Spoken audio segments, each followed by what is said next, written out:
안녕하세요, 원재입니다. 수행을 하면은 자유로워진다고 하죠. 수행을 통해 얻은 자유는 보통 어디에도 걸리지 않는 것을 뜻합니다. 그런데 어디에 걸려도 문제가 되지 않는 것, 그것이 궁극적인 자유라고 생각합니다. 인연에 걸리면 걸리는 대로, 다만 그것에 걸리지 않는 것, 그것이 진정한 자유이자 온전한 나로 사는 방법입니다.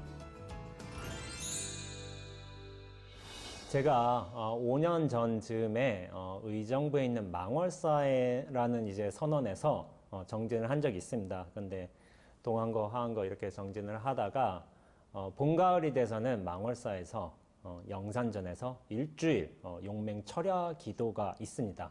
보통 이제 선언에 사셨던 수자 스님들이 그렇게 철야 기도를 참석을 해요. 저도 이제 선원장 스님의 요청에 따라서 그때 철야 기도를 하게 되었는데, 그 당시에 이제 서울에 계시던 이제 김 선생님 부부가 오셨어요. 그러면서 찾아오시면은 함께 이제 도봉산에 올라가는데, 그때 바위에 올라갔는데 김 선생님이 이런 말씀을 하시는 거예요. 스님, 요즘에는 스님이 예전에 말씀하신 눈앞이 따라다닌다 라는 말을 화두 삼아서 지내고 있습니다. 이런 말씀을 하신 거예요. 제가 눈앞이 따라다닌다는 말을 종종 했던 것 같아요. 제가 출가를 하고 수행을 하면서 또 일상생활을 살아가면서 포행하면서 밥 먹으면서 이런 느낌을 받은 때가 많았던 거예요. 그러면서 제가 세계 일주를 하던 때에도 이 눈앞이 따라다닌다는 느낌에 종종 이제 받았던 것 같아요. 그것은 이제 모양도 없고 흔적도 없는 그 무언가가 항상 저와 함께 있다는 그러한 느낌이었어요. 그러다가 나중에는 이런 식으로 정리를 하게 되었습니다. 이게 뭔진 모르지만은 무언가가 항상 나와 같이 움직이고 있구나. 또한 이 전체가 항상 나와 함께 있는 것이구나 라고 이렇게 정리를 했습니다. 근데 그런 느낌이 또한 강했던 때가 어떻게 보면 제가 세계 일주를 마치고 귀국하던 때였습니다. 제가 2012년 9월부터 2014년 10월까지 2년여간 다사다난했던 세계 일주를 마쳤죠. 5대륙 45개국 그리고 이제 25개월의 큰 일정을 마치고서 뉴욕에서 또 한국으로 마지막 일정으로 이렇게 돌아왔습니다. 뉴욕을 떠나기 전에 야경을 봤어요. 야경을 보면서 이제 내 세계 일주가 끝을 마치는구나 하고 생각했죠. 이미 멕시코에서 한국으로 들어오는 비행기를 예약해 뒀어요. 근데 마지막으로 한국에 들어오잖아요. 그러니까 꼭 국적기를 타고 싶더라고요. 왜냐면 한국 사람도 보고 싶고 해가지고 한국 비행기도 타고 싶고 해서 그렇게 국적기를 예약하고서 모든 걸 이제 정리를 하고 공항까지 가는 이제 지하철 비용과 약간의 여윳돈 해서 $20 정도만 남겨두고서 결국에는 JFK 공항에 도착했습니다. 그리고서 그곳에서 비행기를 타서 무려 14시간의 비행을 거쳐서 한국으로 돌아왔습니다. 그런데 정말로 신기했어요.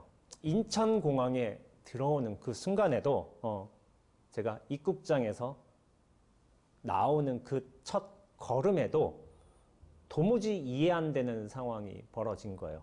그게 뭐냐면은 세계 일주라는 게 보통 작은 작업이 아니잖아요. 일생일대 큰 과업인데 그걸 마치고 끝내는 그 순간에 어떤 종류의 제 느낌이나 감회 같은 것이 분명히 있어야 할 것인데 그게 하나도 없었던 거예요. 그래서 저는 굉장히 신기했어요. 이를테면 세계 일주를 무사히 마쳤다는 안도감이라든지 아니면 큰 일을 이렇게 끝냈다는 어떤 성취감이라는 게 분명히 있어야 할 것인데 그런 게 없어서 저는 놀랐던 거죠. 제 스스로도.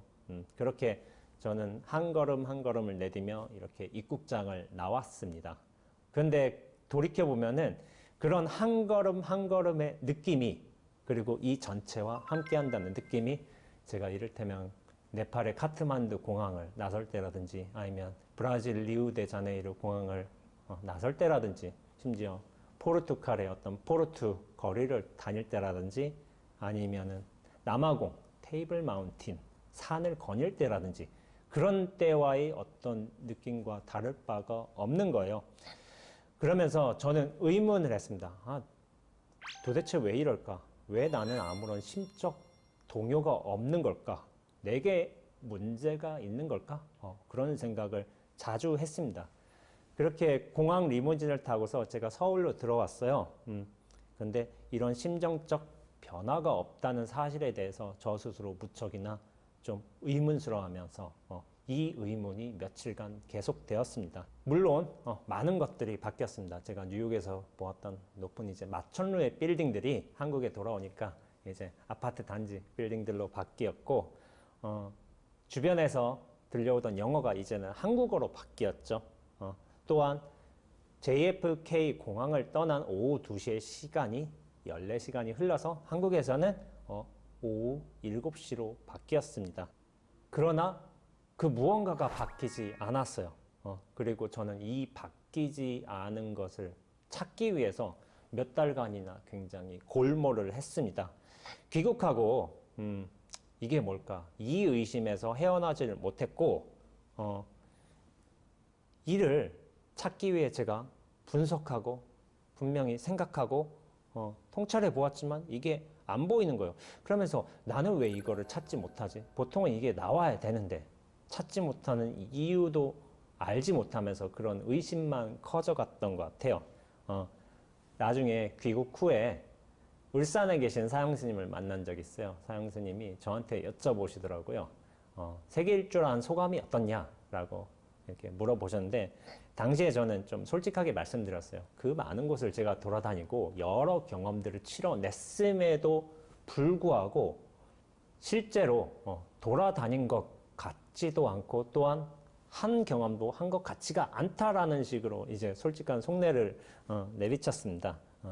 그러니까 사형스님께서는 무슨 말인지 알겠다면서 이제 조용히 고개만 끄덕여 주시더라고요. 이런 의심 때문에라도 저는 세계일주의 의미를 규정하는데 좀 많은 시간이 걸렸는지도 모릅니다. 그리고 이런 의심 때문에 책 내기를 제가 좀 주저했던 면도 있었던 것 같습니다. 그런데 선어에서 제가 수행을 하면서 어느 정도 시간이 익어갈 무렵쯤 해서 이 바뀌지 않은 무엇, 이 전체의 무엇을 그냥 한 단어로 정리할 수는 있겠다는 생각이 들더라고요. 그것이 뭐냐면은 찾을 수도 없고 그렇다고 찾지 못할 수도 없으며 또한 얻을 수도 없고 잃어버릴 수도 없으며 그렇다고 만날 수도 없으며 또한 헤어질 수도 없는 그 하나였어요. 그게 뭐였냐면은 저에게는 눈앞이었습니다. 아마도 어떤 분들은 이 눈앞을 정말 대수롭지 않게 생각하실 수도 있어요. 그게 뭐 눈앞이 뭐 대수라고 원래 이렇게 있는 건데. 그런데 제가 선어에서 20여 안거를 나면서 또한 수행하면서 깨달은 바가 있느냐, 마음 편해진 바가 있느냐, 그 누가 묻는다면은 저는 아무런 주저함 없이 그리고 자신 있게 눈앞이라고 단 한마디로 설명합니다. 이 전체와 항상 연결되어 있다는 느낌, 이것을 눈앞이라는 한 단어로 설명해 드리고 있습니다. 눈앞에는 앞도디도 없어요. 이렇게 환히 열린 전체를 제가 눈앞이라고 부릅니다. 근데 제가 눈앞을 찾지 못한 이유는 어떻게 보면 굉장히 좀 단순했어요. 눈앞은 결코 눈앞을 볼 수가 없습니다. 그건 비유하자면은 우리의 눈이 눈 자체를 보지 못하는 이유와 똑같아요. 눈은 대상을 보는 작용으로서 분명히 존재를 하죠. 그러나 눈 자체는 결코 눈을 대상으로 할 수 없습니다. 눈앞도 마찬가지예요. 눈앞은 그 모든 일이 눈앞에서 펼쳐지고 있지만은 보고 듣고 느끼고 작용하는 그 모든 일들의 배경에서 근원 같은 전체로 있기에 감지될 수가 없었던 것 같아요. 그런 의미에서 저는 저와 이제 수행 경험을 이야기 나누고 저에게 수행을 배우고자 하시는 분들께 간혹 이런 말씀을 드려요. 전체로 사세요. 근데 이 전체로서의 눈앞에 익숙해지는데 저 역시도 시간을 좀 많이 들이면서 수행을 했지만은 그런 눈앞의 일들이 자연스럽게 익어갔다고 그렇게 저 스스로 생각이 될 무렵에 출간을 하기로 결정이 되었고 또한 세계 일주 내용을 또한 정리하기로 결정을 했습니다. 어떻게 보면 이 눈앞에서 저 스스로가 좀 자신 있어질 때까지 좀 시간이 필요했던 것 같아요. 그래서요, 제가 저의 세계 일주 책 다만 나로 살 뿐 저자 사인 글을 드릴 때는 항상 눈앞으로 사세요라는 이제 글귀를 써드립니다. 우리가 눈으로 볼 수 있는 그 어떤 대상이나 상황 혹은 뭐 지금 여기 등등을 말할 수 있지만은 대상이나 경계, 지금 여기조차도 어떻게 보면 눈앞에 드러난 하나의 순간입니다. 그런 경계에 머무르거나 집착하지 않고 또 이러한 경계마저도 펼쳐내는 텅 빈 마음의 공간으로서 살자는 것, 이것이 바로 눈앞으로 사세요라는 뜻입니다. 예를 들어 보겠습니다. 여러분들 같은 경우에는 아침에 일어나서 분명히 아침 식사를 하고 직장에 가겠죠. 가면서 뭐 버스를 타기도 하겠고 지하철을 타기도 하겠죠. 그러다가 이제 직장에서 사람들도 만나고 이런저런 대화도 하고 또한 점심 식사도 하고 일을 마친 다음에는 다시 집으로 돌아오시죠. 그런 다음에 TV도 보고 그러다가 저녁 식사도 하고 잠자리에 들게 되어 있습니다. 그런데 이 모든 일들이 다 분명하게 벌어지고 있는데 한 가지 공통점이 있어요. 그 공통점이 뭐냐면은 바로 눈앞에서 벌어지고 있다는 사실입니다. 눈앞이라는 이 근본은 절대로 변한 적이 없어요. 다만 우리가 시간과 상황에 따라 그 내용물만 바뀌는 거예요. 아침이라는 시간, 지하철이라는 장소, 어떤 직장 동료라는 상대, 아니면은 점심 식사 내용, 아니면 어떤 생각이나 감정들, 그리고 뭐 오후에 약간 높아진 온도라든지, 뭐 저녁에 지는 해 등등 그 모든 내용들이 이제 바뀌게 되지만은 이것들은 사실 인연과 상황에 따라서 벌어지는 현상들이자 또한 내용물들입니다. 그런데 이 현상과 내용의 배경에 이 눈앞이라는 변치 않는 항상했다는 사실 하나가 있는 겁니다. 우리가 나라는 존재에 갇혀 산다면은 그리고 내가 접하게 되는 어떤 대상에 그렇게 집중해서만 산다면은 이 눈앞이라는 사실이 정말 아무렇지 않을 수가 있어요.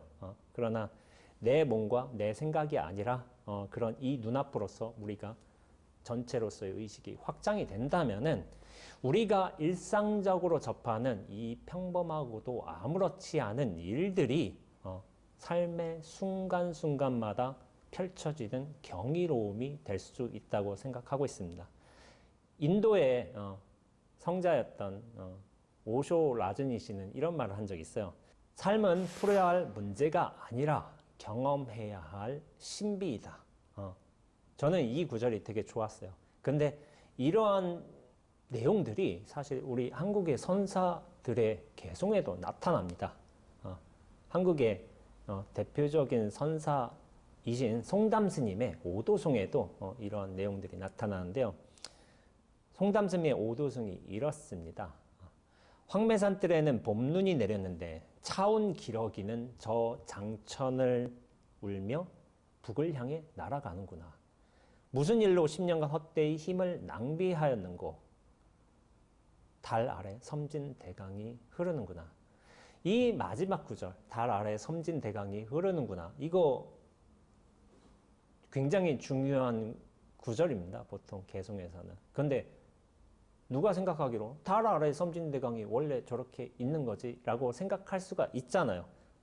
근데 이것은 나의 생각과 나에 대한 관념이 사로잡혀 있으면 이렇게 될 수도 있지만 우리가 나로부터 벗어나 눈앞으로서 환히 열린다면 이 사소하고 아무렇지 않아 보이는 이 일이 어떻게 보면 우주에 펼쳐진 삶의 진실로서 다가오게 되어 있습니다.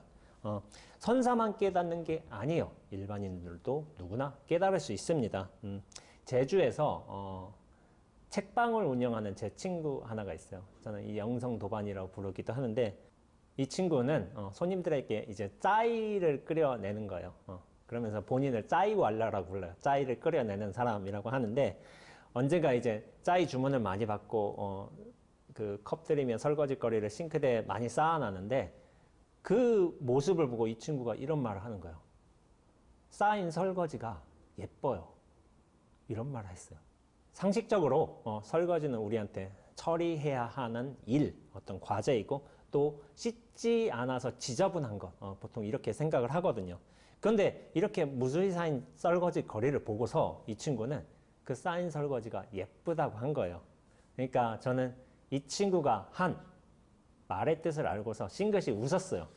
왜냐하면은 제가 생각하는 이 영성 도반은 의식이 전체로 확장이 되었고 제 표현대로 하자면 눈앞으로서 사는 도반이었기 때문입니다. 몸에 대한 집착이라든지 또한 나에 대한 관념에 사로잡혀 있으면은 세상의 수많은 경우는 이제 내가 처리하고 상대해야 될 어떤 일들, 고민, 노동이 됩니다. 그러나 몸이나 생각이 아니라 이 전체로서 의식이 확장이 된다면은 심지어 눈앞에 지저분한 설거지마저도 인연에 따른 진리의 아름다운 모습이 될 수 있는 거예요. 단순해 보이지만 굉장히 큰 차이입니다. 나로서만 살 때에는 세상의 그 모든 일의 중심이 바로 나예요. 이 나라는 견고한 중심을 세우면서 어떻게 보면 우리는 세상으로부터 분리가 됩니다. 나는 하나의 실체가 되고 내가 세상의 중심이 되는 거예요.